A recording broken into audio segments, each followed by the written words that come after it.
प्रेमिका अपने प्रेमी से कह का कह मास्टर जवन तू लगौले बड़ा प्यार वाला आगी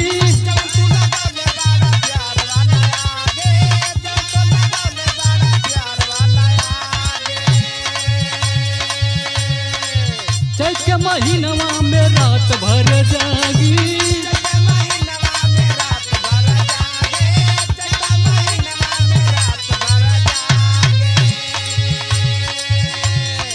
जवन तू लगवले बड़ा प्यार वाला आगी चैत के महीनवा में रात भर जागी तब प्रेमी का जाना इतना जल्दी पहुंच जइबू गोरिया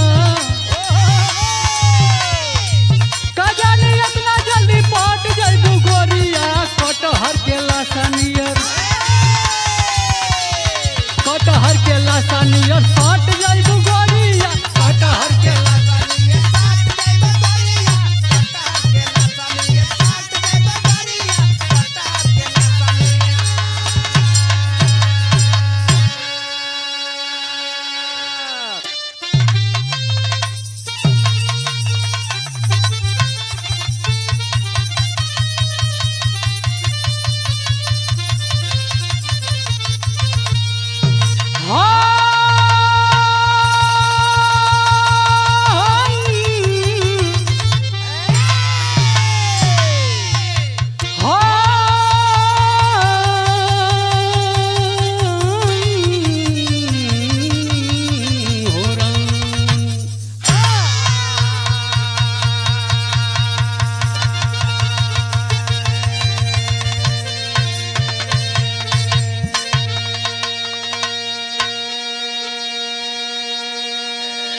अच्छा बाबूजी हम भोजपुरी बिरहा गायक उमेश लाल प्रजापति और अपने साथियों के आवाज में बहुत दिनों के बाद आप लोग के बीच में एक और दर्दनाक कांड भेज रहा हूं। उम्मीद है आप लोग इस बिरहा को पसंद करेंगे और अपना प्यार दुलार आशीर्वाद देंगे। 4 लाइन भूमिका से कवि जी संकेत के मास्टर।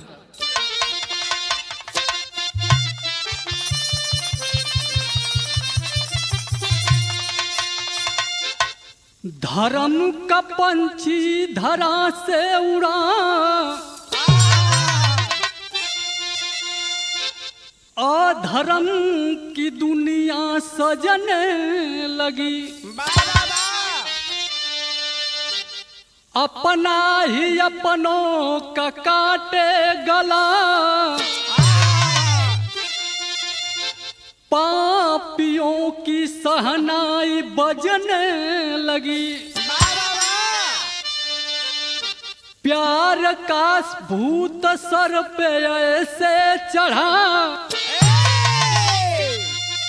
प्रेमियों की दुनिया उजड़ने लगी एक सुहागन नागन ऐसी बनी अपने ही सिंदूर को डसने लगी।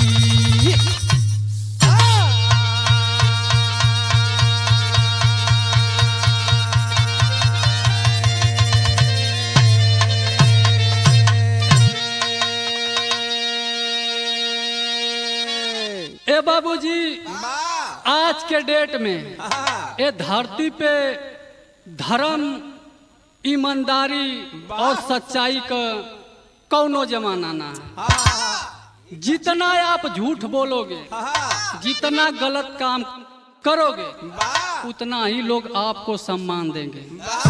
विश्वास की दुनिया खत्म हो गई। कवि जी बिरहा के अंदर बहुत सुंदर गजल का संकेत के मास्टर।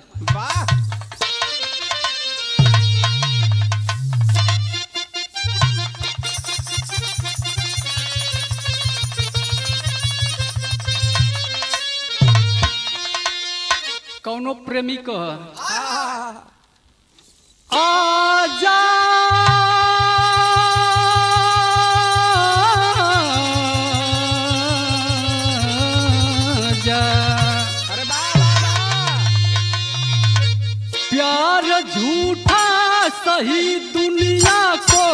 दिखाने आजा।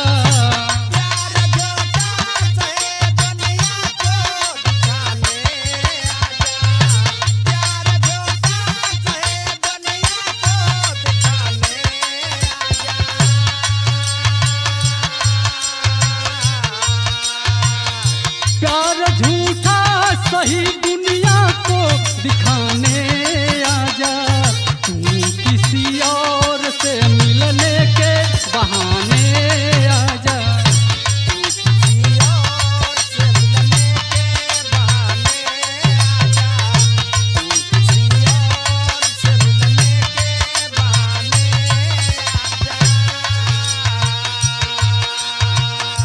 लेकिन कवि जी बिरहा के अंदर कितनी सुंदर लाइन लिखे हैं। भूख मिटा दे, भूख मिटा दे, इज्जत की रोटियां भी मिले।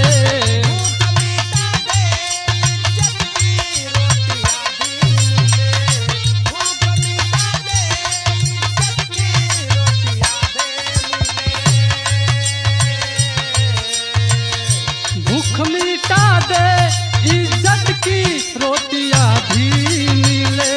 पार लगा दे जीवन कश्ती, ऐसा साथी मिले।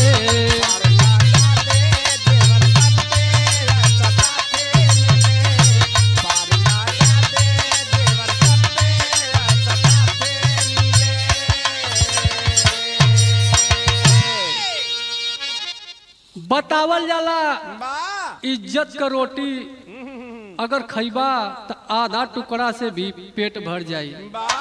अगर धन दौलत ना हो, जीवन साथी अगर बढ़िया मिल गई तो जिंदगी सवर जाई। लेकिन आज के डेट में तो कुल ड्रम में भरे वाली मिलत है। यही जग से कहानी का शुरुआत भइल मास्टर।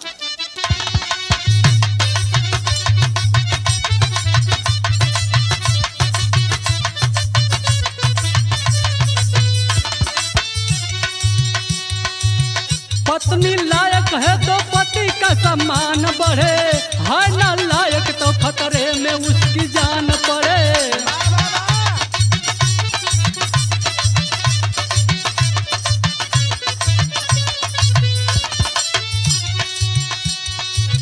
पानीपत हरियाणा में घटना घटी भारी है, पति विनोद निधि जिनकी नारी है।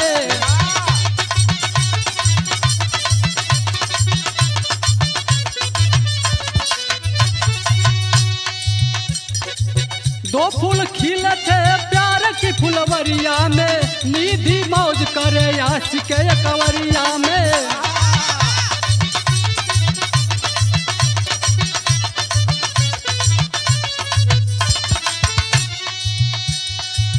भी खूबसूरत खूबसूरती पर नाज करे, पति के दौलत जवानी में राज करे।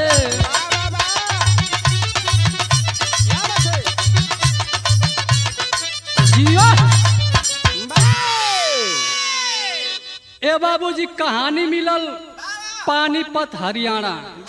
वही जग के रहे वाला विनोद बहुत बड़ आदमी, बिजनेसमैन आदमी, जेकरे पत्नी का नाम बतावल गई निधि। औलाद के रूप में भगवान दूगो बेटा देले हुआ। जब निधि के दूगो बेटा भइल तो मेहरारून का अगर बेटा बेटी हो जालन तो शरीर पर तनी बदलाव आ जाला। कितना मेहरारू निखर जाली और कितना मेहरारू बिखर जाली। जब दूगो लड़का हो गईलन तो निधि जवन है अपने पति विनोद से एगो बात कहली। बात का कहली मास्टर? गीत लगत है एक बड़ी मिजाजी।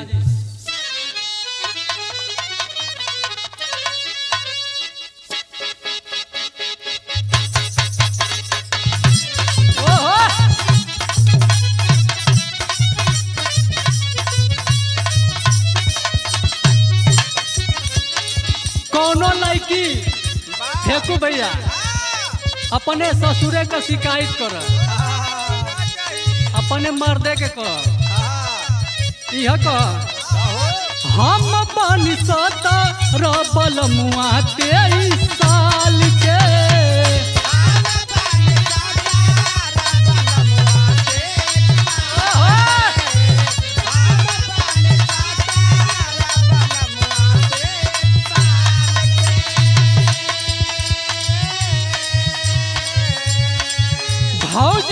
जिंदगिया राखी खतरे में डाल के।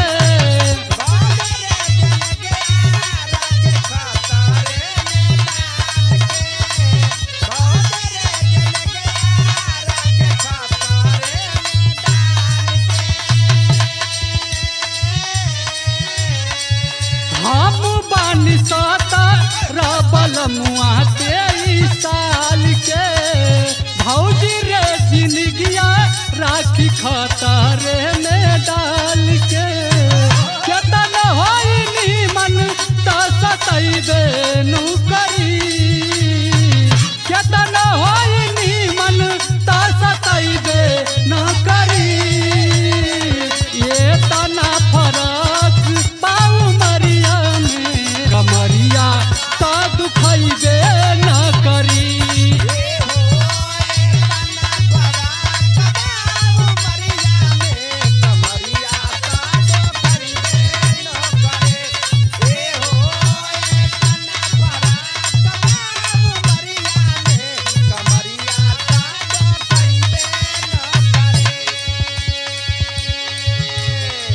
लेकिन निधि अपने पति विनोद से एक दिन एक से बात कर ली। का कहली मास्टर?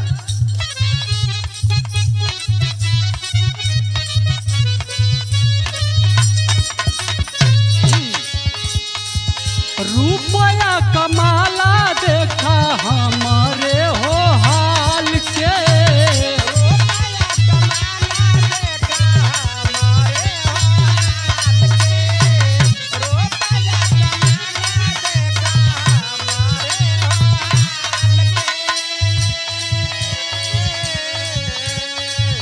बेटा हम निकले चाम झूलल जा लगाल के।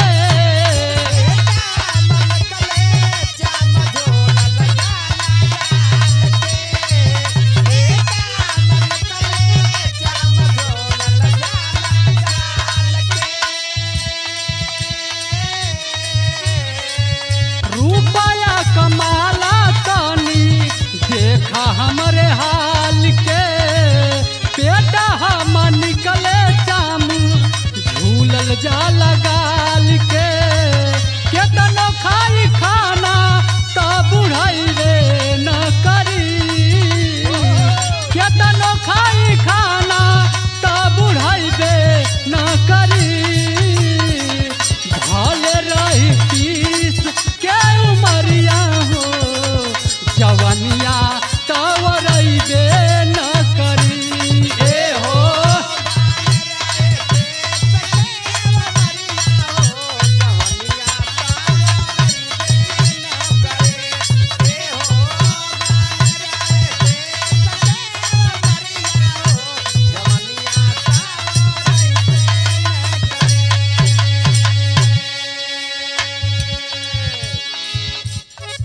निधि कहली घर में सब कुछ भरल है, कौनो चीज का कमी ना है। लेकिन अगर शरीर पर ध्यान ना दे भांग तो चेहरा उतर जाई। खाना खैले चेहरा का लाइट ना रही। तब विनोद कहला तू कहल का चाहत हूँ, तब वो निधि बतौलस।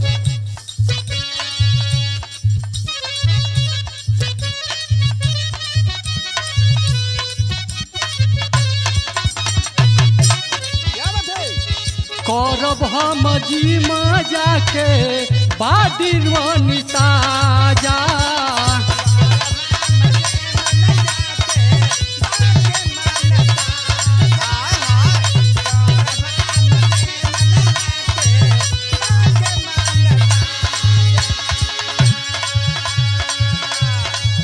चम चम चमकी दहिया सुना मोरे राजा।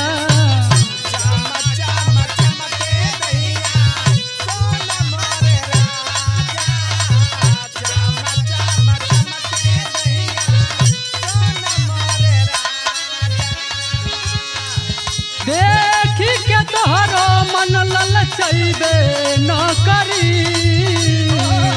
भले रही 30 के उमरिया हो जवनिया तब रहिबे न करी।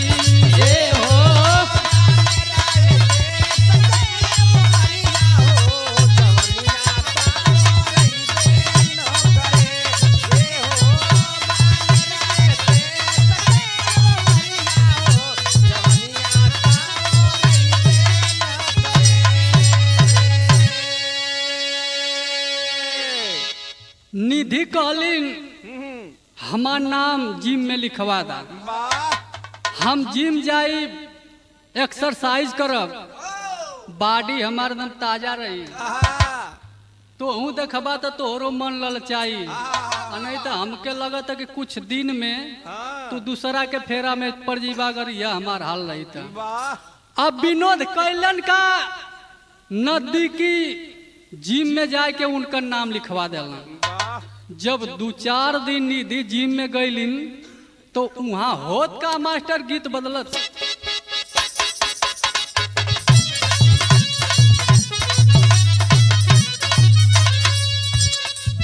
कौनो मेहरारू अपने परदेसी सैया के समझावत थे फोने पर का ये राजा जी हो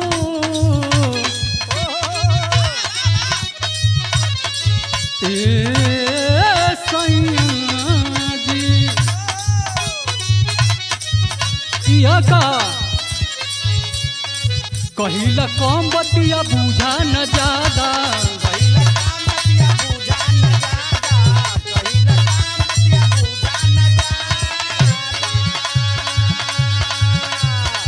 कबाटे राजा जी रउआ इरादा।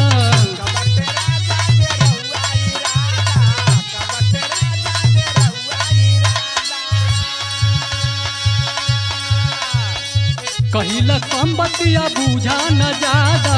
कबाटे राजा जी रउआ इरादा। लेली रेली आके टिकट तत्काल राजा जी। लेली रेली आके टिकट तत्काल राजा जी। गुलाब जामुन भइल बाटे हमार गाल राजा जी।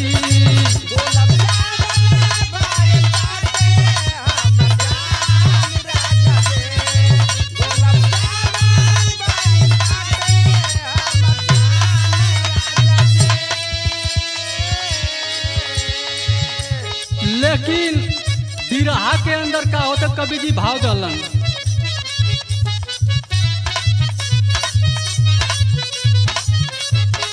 जाली जब निधि हो जीव के भीतरिया।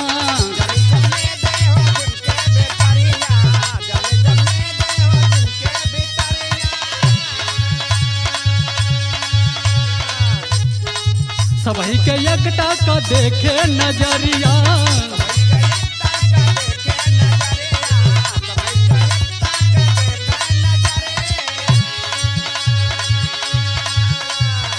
जाली जब निधि हो जिनके भीतरिया। सबही के एकटा का देखे नजरिया। अब उनका खातिन चालू आतवार भइल बा। अब उनका खातिन चालू आतवार भइल बा। जब सुनीता वाके गोरी आके प्यार भइल बा।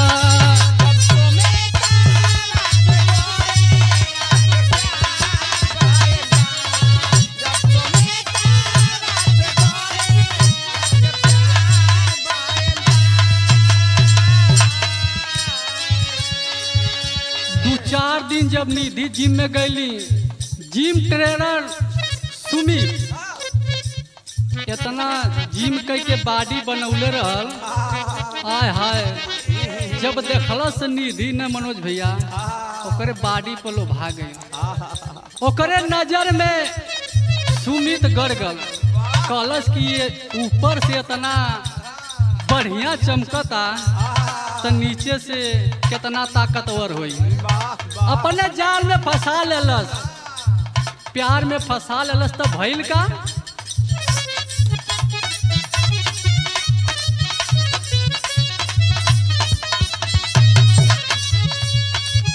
ज्यादा टाइम जीमा में हो लागली बितावे।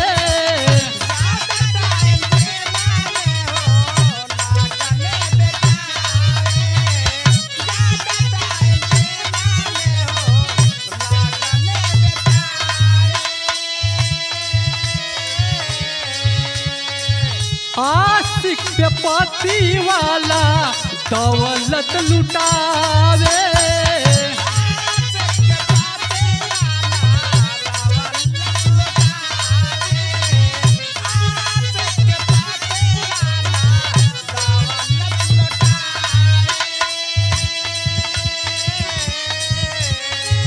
उनका गोदिया में पूरा संसार भइल बा।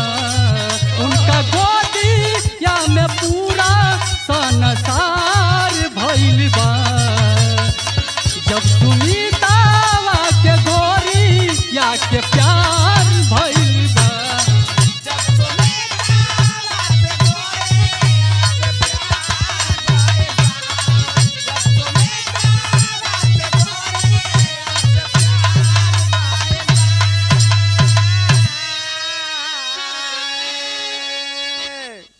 अब वो सुमित के प्यार में निधि इतना पागल हो गई कि अपने पति का जवन दौलत रहल अब ओकरे पर लगल लुटावे, ओकरे साथे लगल मजा लुटे। अब चाहे इतवार होख चाहे सोमवार होख, ओकरे खातिर रोज जिम खुलल। तो कवि जी टेरी में भाव दिल मास्टर।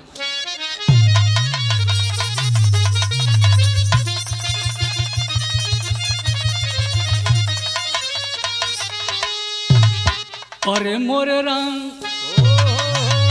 आशिका आसियाना सज गया।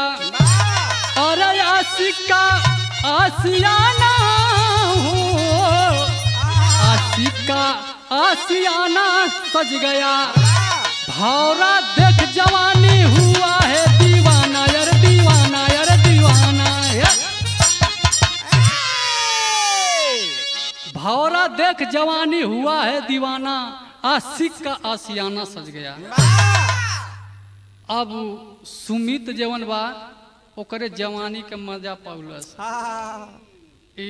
आजकल का जो दौर चलत है, अगर कुंवार लइकन के कोनो भौजाई मिल जाती तो ओके छोड़ल ना चाहत हूँ, भले से दुनिया छोड़ देती हूँ। वह हाल हो गई सुमित का।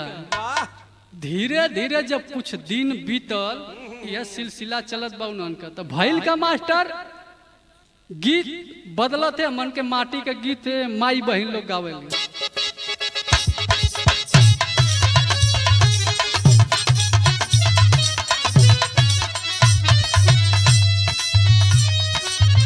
ए फेंकू भैया, कौनो मेहरारू के मन से अधू मिल गए जितेंद्र नियर।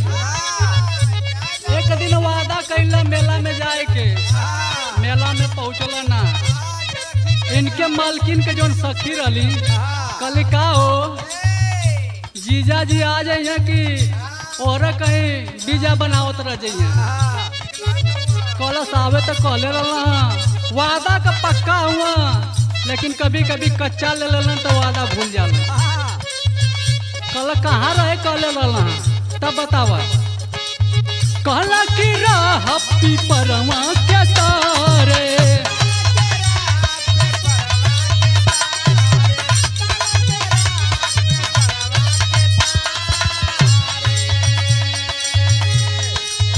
लगई ना पकवाई नरवा के जरे।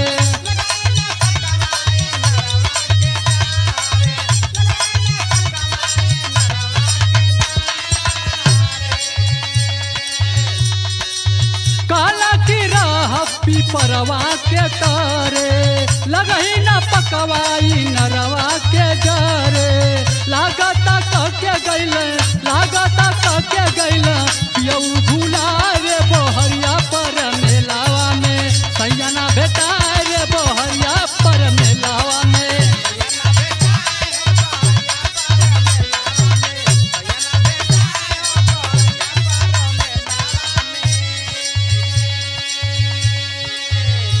लेकिन एक दिन भइल का,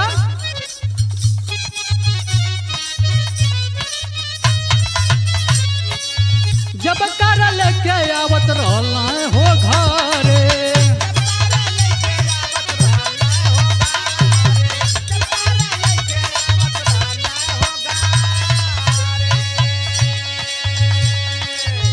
जसनिया राय हो मनवा हो डरे।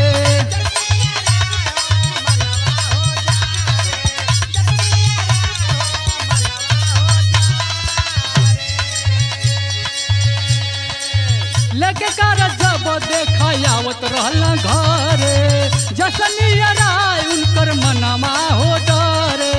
तारक से जाके गईले, तारक से जाके गईले, कार टकरारे, चोट लागल पैरावा में, केहू ना देखा रे, चोट लागल पैरावा में।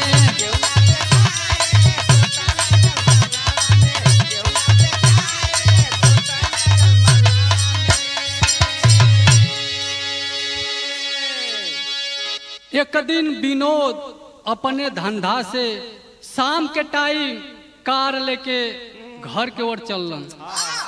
जस जस घर नजदीक आवे वैसे उनके मन में घबराहट होकर धीरे धीरे जात रहला। तब तक कार जाए के उनकर एक ट्रक में टकरा गई। जब ट्रक में टकरा गई कार रोड पर गिरल हूँ, केहू ना लौकता, सहारा केहू रात का ना हो। तब होत का मास्टर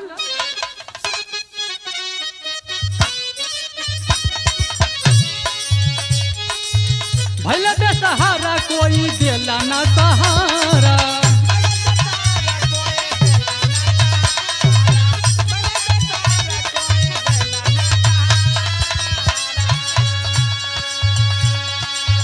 बैठ के सोचे कैसे होई हो गुजारा।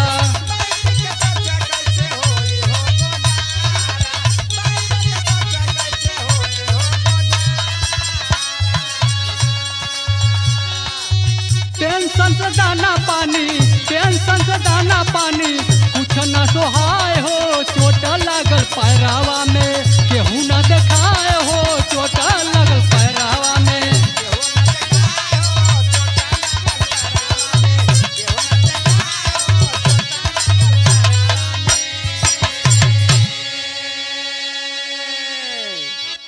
अब विनोद का दोनों पैर जो हो कि फ्रैक्चर हो गया इस एक्सीडेंट में। डॉक्टर ने दोनों पैर को काट दिया आधा से। अब बेसहारा हो गए। घर में बैठ के सोचें कि इतना बड़ा धंधा बिजनेस हो, हमार के संभारी, हमार सेवा के करी। ये जवानी में ही हालत हो गई। जो एक्सीडेंट किया था ट्रक वाला, जिसका नाम बताया गया देव शंकर, उसको पुलिस पकड़कर थाना में बंद कर देती है। और जब थाना में बंद कैलस, जब 3 महीना बीतल तो होत का मास्टर पहपट लगल।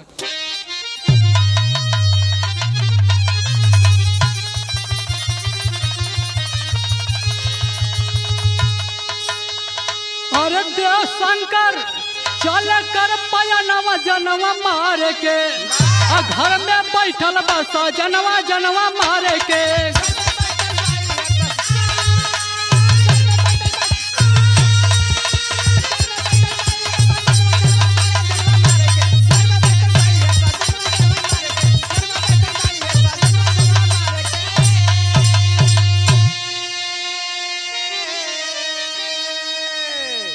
एक दिन 3 महीना के बाद देव शंकर जो एक्सीडेंट किया था छूट गया, और एक दिन प्लान किया विनोद का जान मारने के लिए।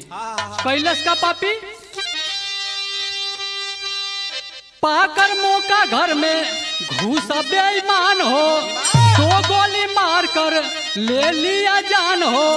निधि चिल्लाई जूटल बा जहनवा जनवा मारे के, घर में घुसल बा बेईमानवा जनवा मारे के।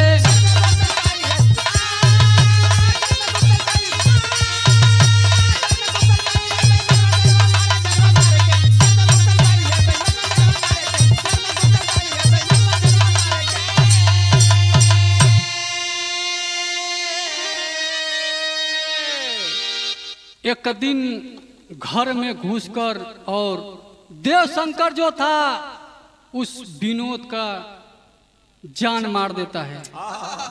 पिस्टल से 2 गोली मार दिया और वो विकलांग विनोद भग नहीं पाया, वहीं पे दम को तोड़ देता है।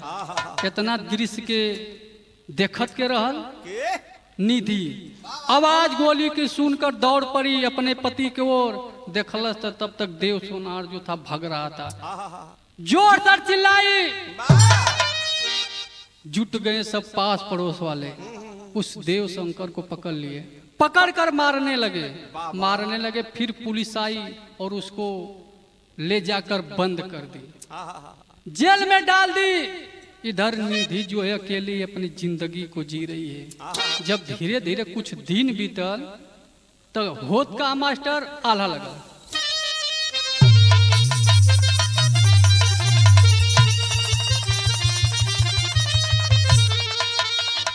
अरे दुनिया में क्या करा पे करबा भरोसा भैया,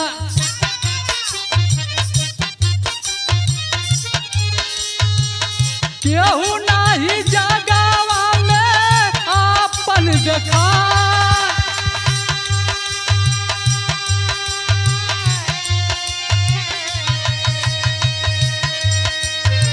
निधि के खाले नहीं पाती के मरनवा बाबू,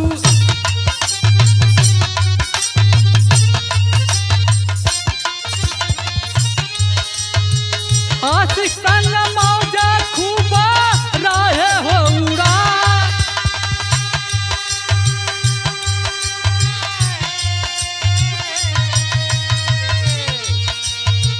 भाई विनोद के ऑस्ट्रेलिया रहत रहल,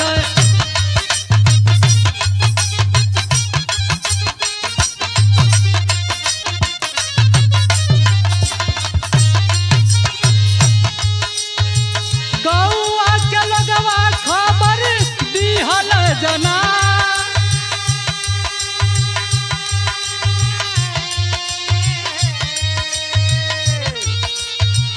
जब फोन थानावा पे कइला बिहनवा पंचो,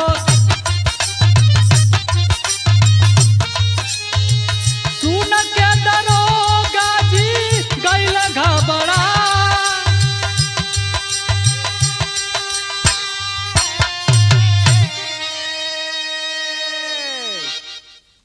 जब कुछ दिन बीतल ए बाबूजी, निधि जवन बा ओके तनको अपने पति का कमी ना महसूस हो।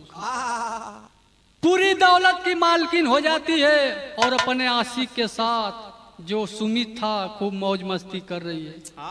धीरे धीरे गांव वालों के नजर में आ जाती है। विनोद का एक भाई रहता था ऑस्ट्रेलिया। गांव वाले फोन कर कर बता देते हैं तुम्हारे भाभी का जो चाल चलन है ठीक नहीं है, वो तो ऐश कर रही है, मौज कर रही है तुम्हारे भाई के मरने के बाद। मुझे तो लगता है कि कहीं तुम्हारी भाभी तो तुम्हारे भाई की हत्या नहीं करवाई है। इतनी बतिया जब विनोद का भाई सुनल, चट दे दिमाग घूमल। सुबह ही थाना पर फोन कैलन, दरोगा जी निधि को पकड़े, उसके प्रेमी सुमित को पकड़े। तो दोनों ने बयान दिया। जब बयान दिया तो बुलाए किसको? देव सोनार को, जो गोली मारा था। जब देव सोनार जब मुंह खोलस अपन, जब थाना के अंदर पूरा प्रभारी जुटल हुआ, सबकर करेजा हिल गए। देव सोनार कहलस का मास्टर खड़ी लगत है। अरे लेके दरोगा जब आइले थानावा, सुनकर पारी पारा दरोगा जी जब तीनों का बयान लेने लगे तो जितने प्रभारी थे सबका दिल दहल गया। वो निधि का बतौलस मास्टर, देव सोनार के देहली 10 लाख रुपया, एगो गाड़ी कीन के देहली 4 पहिया।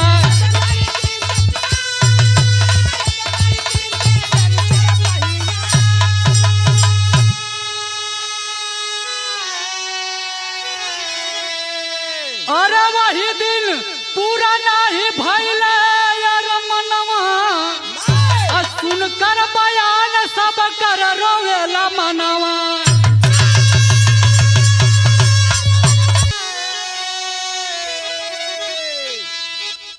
निधि कलश साहब, जो पहला एक्सीडेंट हुआ था मेरे पति का मैंने ही करवाया था।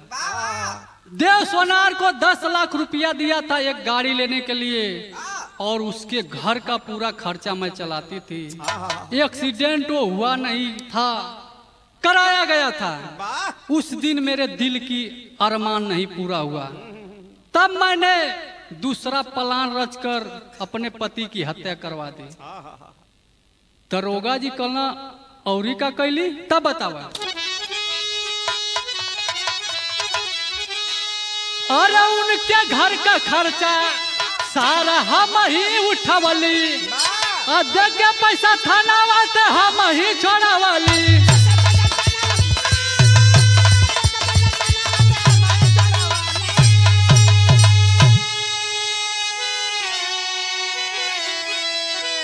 अरे घर में घुसल फिर मरल जनवा, और सुन के बयान सब कर रोवेला मनवा। कहला दरोगा जी बारे बाहरे कलयुग का नारी ऐसन ऐसन बीमारी रच देते हैं कि ये दुनिया का लोग का करेजा फट जाता है। कलश निधि इनसे वादा रहल देव सोनार से कि तुम जब तक थाना में रहोगे तुम्हारे घर का खर्चा पूरा मैं चलाऊंगी और तुमको थाना से छुड़वाने का जिम्मेदारी भी मेरी। जो 3 महीना में देव सोनार छूटा था उसके बदौलत ही छूटा था, क्योंकि वो बहुत सारा रुपया देकर छुड़ाई थी अपने पति का जान मारने के लिए। तो यही से कहल गया कि आज के जमाना में केहू पर भरोसा न कहला, न केहू अपन है। जिंदगी के राह में बहुत काटे हैं। जितने लोग मेरे बिरहा को सुन रहे हैं थोड़ा संभल कर चलिएगा, अगर जिंदगी कुछ दिन जीना है तो, नहीं तो किस मोड़ पर जिंदगी खत्म हो जाएगी वो अपने के वजह से खत्म हो जाएगी। यहीं से बिरहा समाप्त भइल। गुरु घराने का पर्चा लगल मास्टर।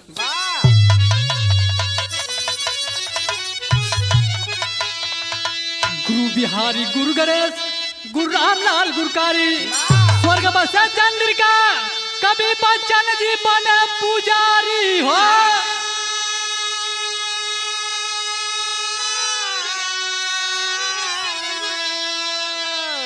आशिका आशियाना सज गया, कविता उमेश लाल कैसा आया जमाना।